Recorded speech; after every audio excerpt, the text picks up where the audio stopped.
Welcome to your next video. This will be a video about Daniel Alarcon, the author of our book, The King is Always Above the People, which is a collection of short stories that he published late 2017.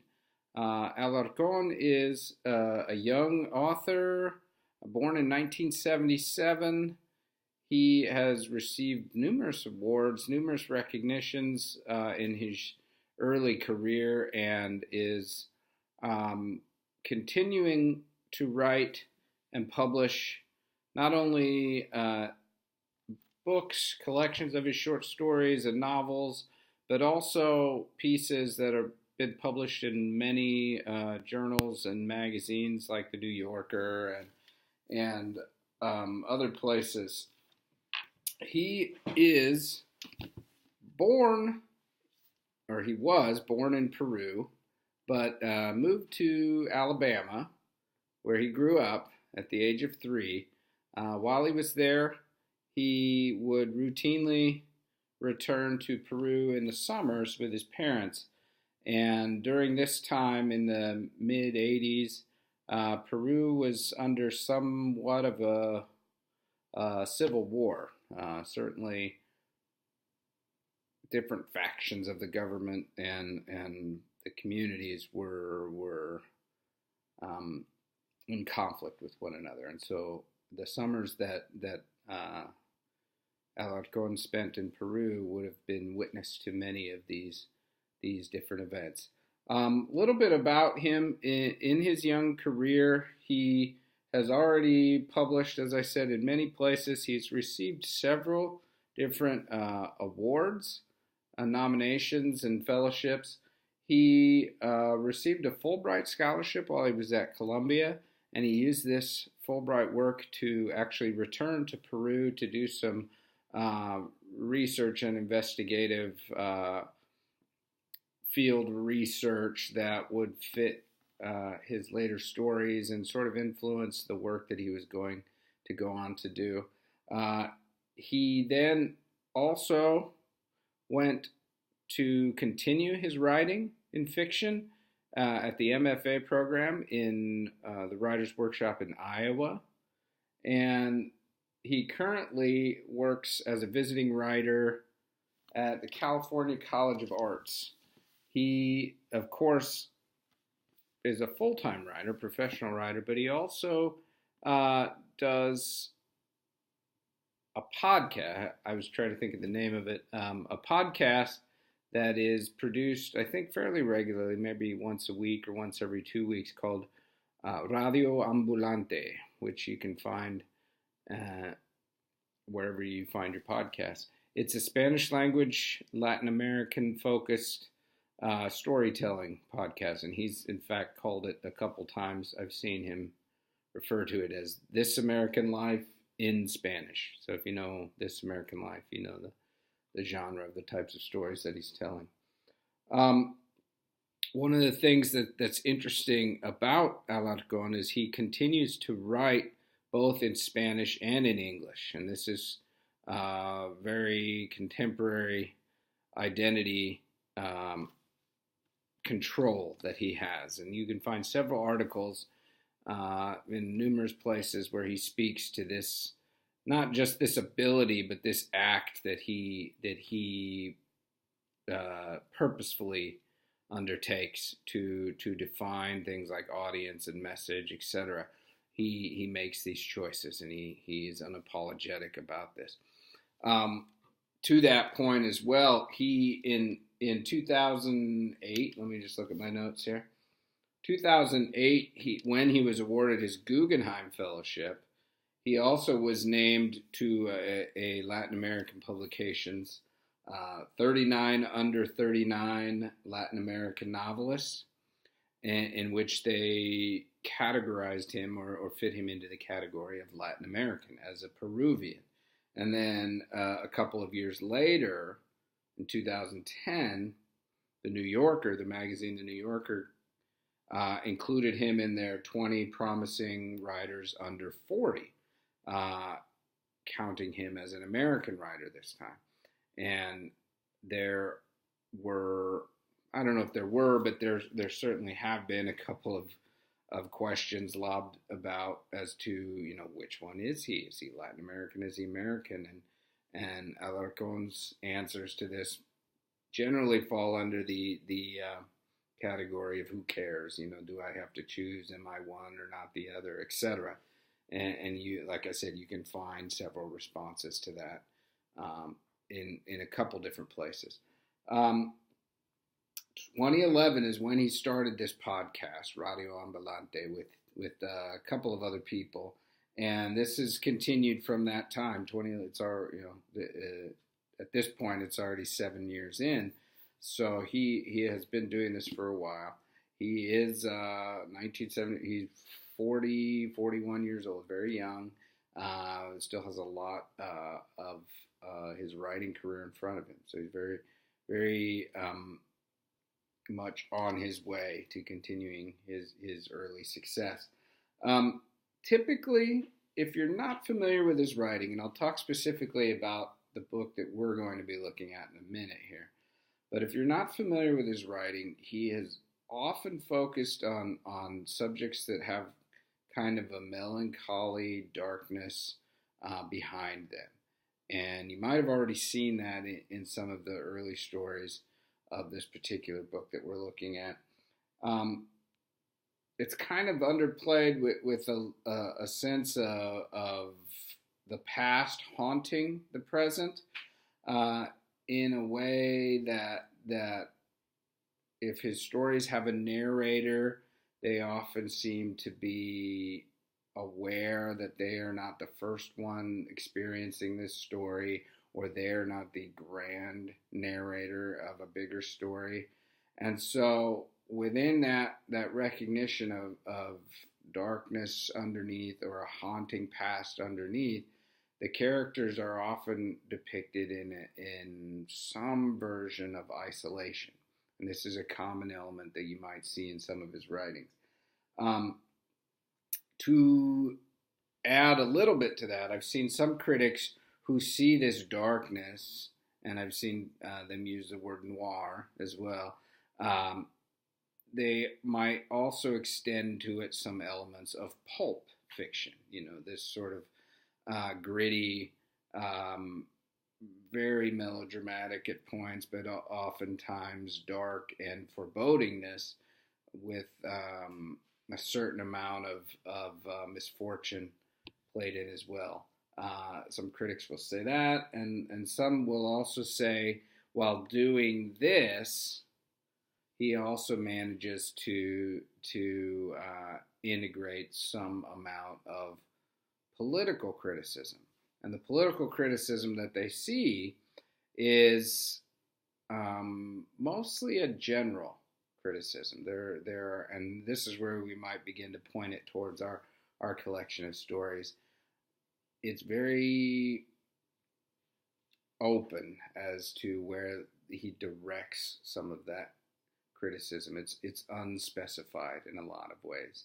And I've included for you a podcast from a month or so ago that I listened, not his podcast, but another podcast interviewing him, where he talks about this book in particular, and how the settings and even the time frame a little bit is intentionally left unspecified, even though with some careful reading and some knowledge of who he is, we are able to fill in some of the details. But the text itself is, he says at one point, and his interviewer sort of confirms, is intentionally left vague and non-specific, so that criticisms or portrayals or experiences that he's depicting are given sort of a more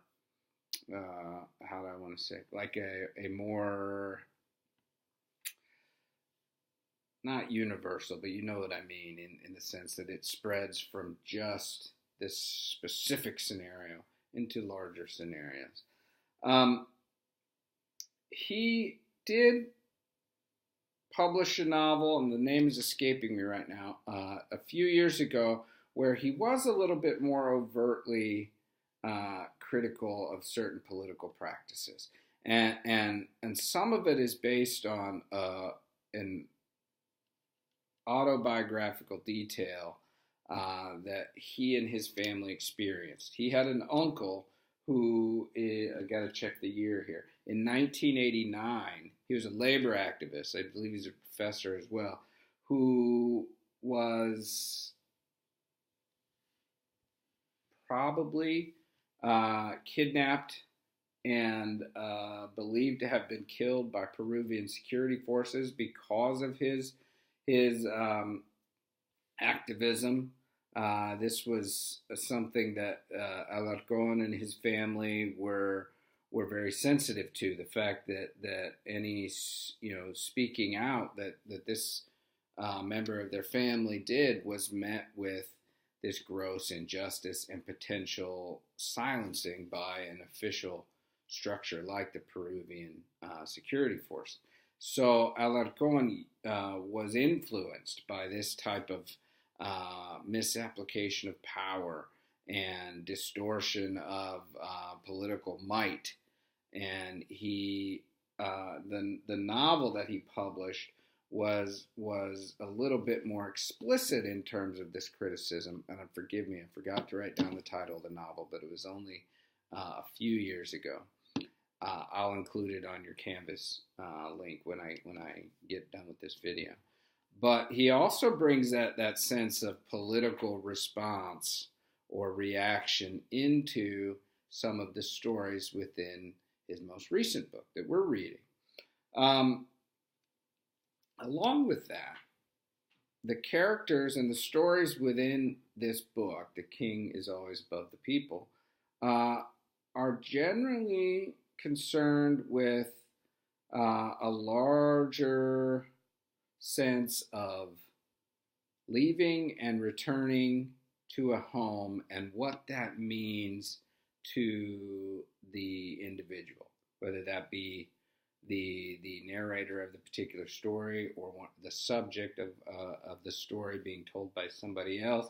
It's a theme that we can see carry itself out in different ways in many of the stories of this collection. Now, when you look at a short story collection, a lot of times there are questions as to, what brings all these stories together. Is it just an element that, the author wrote them all and at the same time and packaged them together and it was convenient?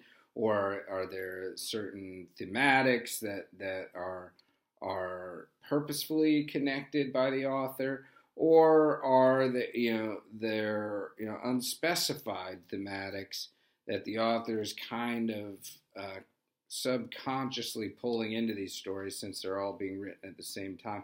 What is it exactly that a short story collection entails?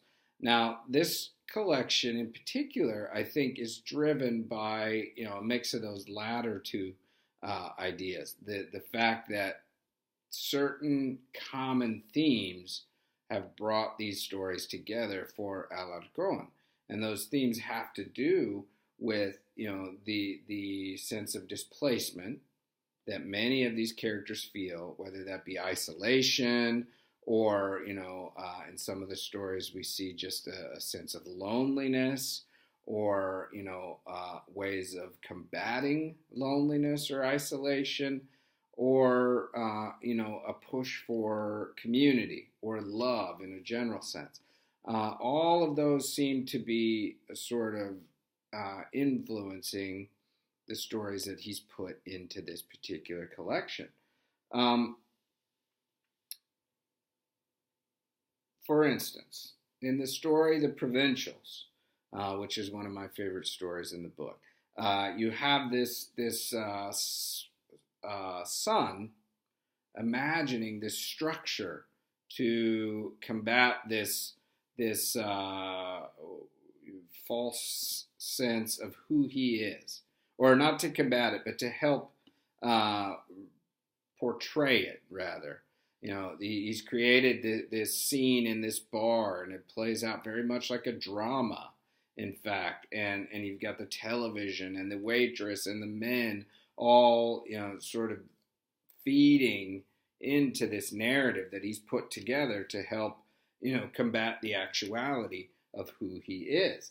It's self-definition, but it's also, excuse me, it's also self-aggrandizement. He's building himself into something else to help create this sense of the village expecting a certain amount of success or status out of who they believe him to be.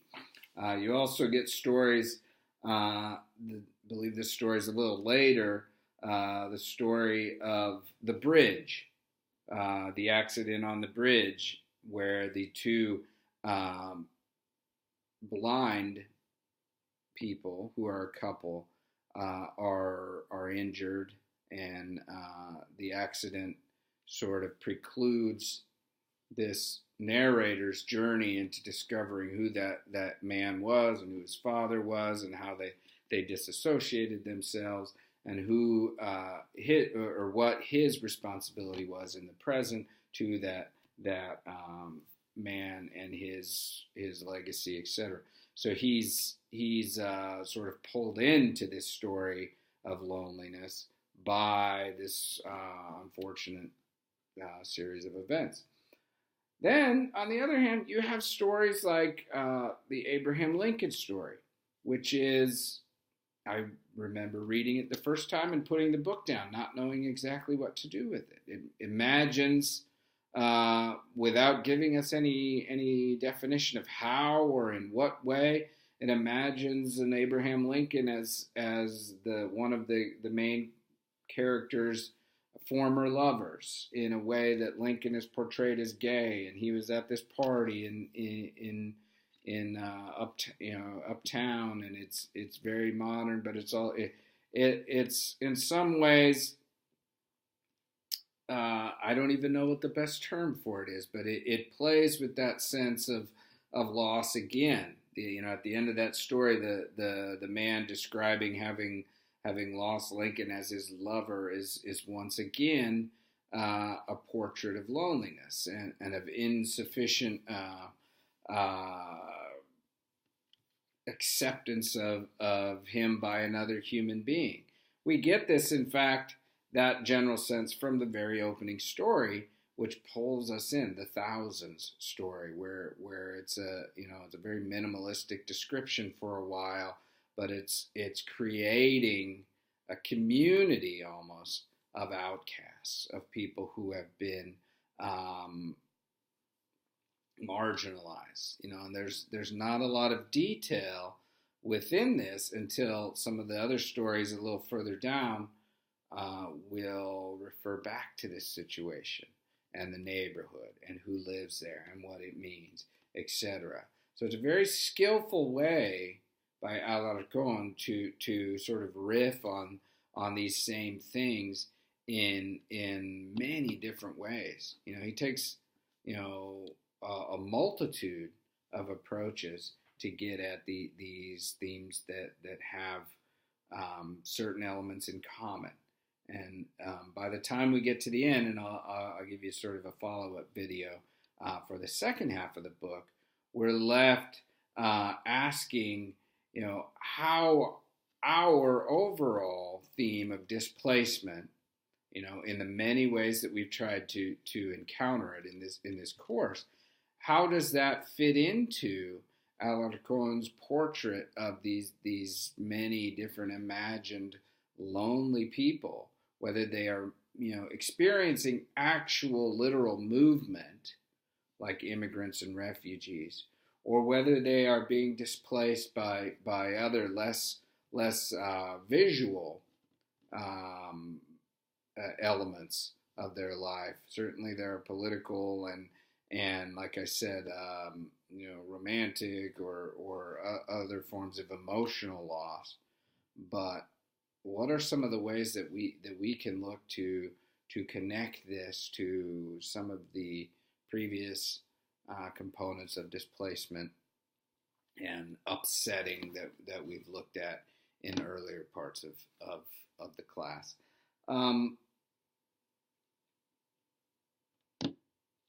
I think that I'll stop there for now. I'll save a little bit more of what I have once we've completed the stories, and I will broach some of those topics a little bit more in depth in a follow-up video next week. Thanks very much. Take care.